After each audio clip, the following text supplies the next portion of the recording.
ஈரோடு அருகே சுதந்திர தினத்தை முன்னிட்டு 140 மாணவர்கள் 78 நிமிடங்களில் தேசிய கொடியை வரைந்து புதிய சாதனை படைத்தனர். ஜாக்கி புக் ஆப் ரெக்கார்ட்ஸ் நிறுவனம் சார்பில் நடைபெற்ற இந்த நிகழ்ச்சியில் ஒவ்வொரு மாணவர்களுக்கும் 2க்கு 4 என்ற அடிக்கணக்கில் அட்டை வழங்கப்பட்டது. அதில் பஞ்சு கொண்டு வண்ணங்களை ஒத்தியெடுத்து 78 நிமிடங்களில் தேசிய கொடியை வரைந்தனர்.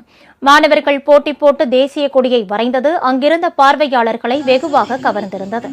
மாணவர்களிடம் தேசிய ஒற்றுமையையும் நாட்டுப்பற்றையும் வலியுறுத்திடும் வகையில் இந்த நிகழ்ச்சியை நடத்தியதாக பள்ளியின் நிர்வாக இயக்குநர் சரவணன் தெரிவித்தார்.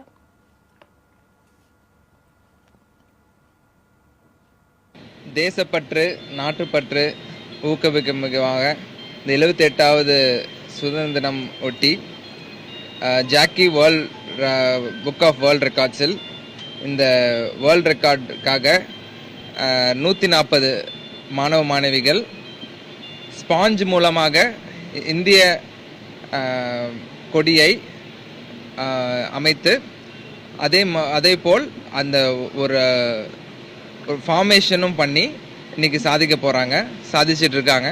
அவங்களுக்கு எல்லாருக்கும் வாழ்த்துக்கள் தெரிவித்துக் கொள்கிறேன்.